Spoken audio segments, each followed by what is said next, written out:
When I heard that Marvel Studios was going to make an Avengers movie, I knew that the Thor movie would eventually come into existence.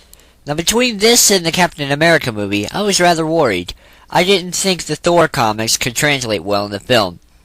The costumes, the pseudo-Shakespearean dialogue, I really didn't think that anyone could take it seriously.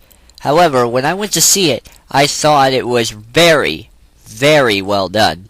Now, for the people who are going to see it expecting to see Norse mythology adaptations, they will most likely have a lot of problems with this movie. What they have to know is that this is an adaptation of a Marvel Comics series entitled Thor, not Norse mythology. As a comic book lover as well as a movie lover, I wasn't expecting much, but I was just blown away. The spoiler-free plot of this movie is really quite simple. Here we have Thor, who is an arrogant god who is about to become the king of Asgard. After Thor does something to put the fate of the universe in peril, Odin strips him of his powers and banishes him to Earth until such a time he earns them back. At the same time, there's a race of ice giants who threatens the universe with war. While the story does divert away from the original Thor comics, it does capture Stan Lee and Jack Kirby's artwork pretty well. Asgard looks extremely pleasing to the eye.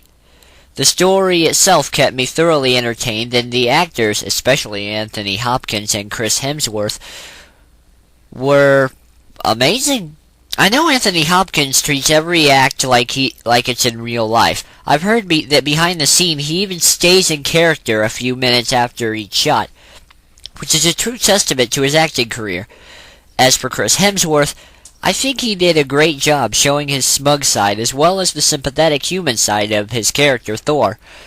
The supporting characters even did a great job. Natalie Portman did well as Thor's love interest, Jane Foster.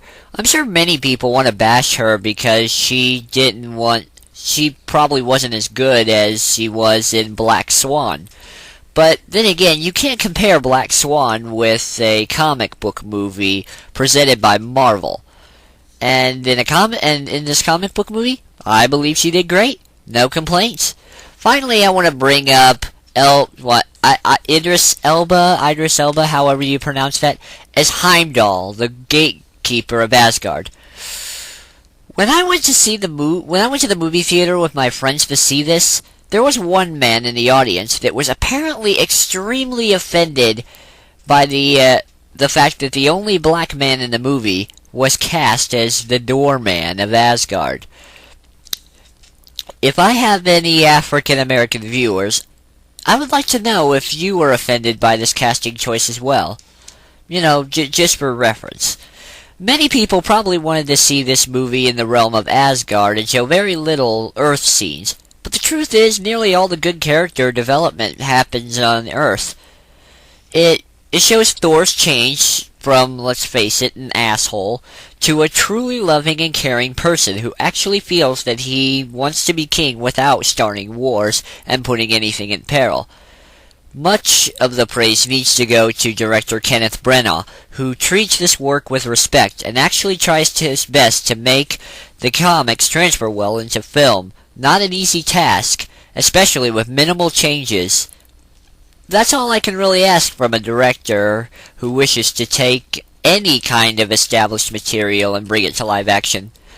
One thing I was really pleased to see is that this movie doesn't use any more special effects than it needed to. Ever since I saw my first film that utilized CG, Independence Day, I've been worried that it would start a trend where the special effects took up more screen time than the actual main characters. For example, take a look at the movie 2012 or any of the Michael Bay Transformer movies, and actually think of it in the context I've given. The only time CG should have more screen presence than the characters is if it's animated in one way or another. Thor utilizes CG and other special effects to give the characters powers and create other worlds except for Earth itself, but not much else. The attention is solely given to the actors. This is what I like to see in a movie that utilizes special effects. So in summary, for story quality, I give it an 8.5 out of 10.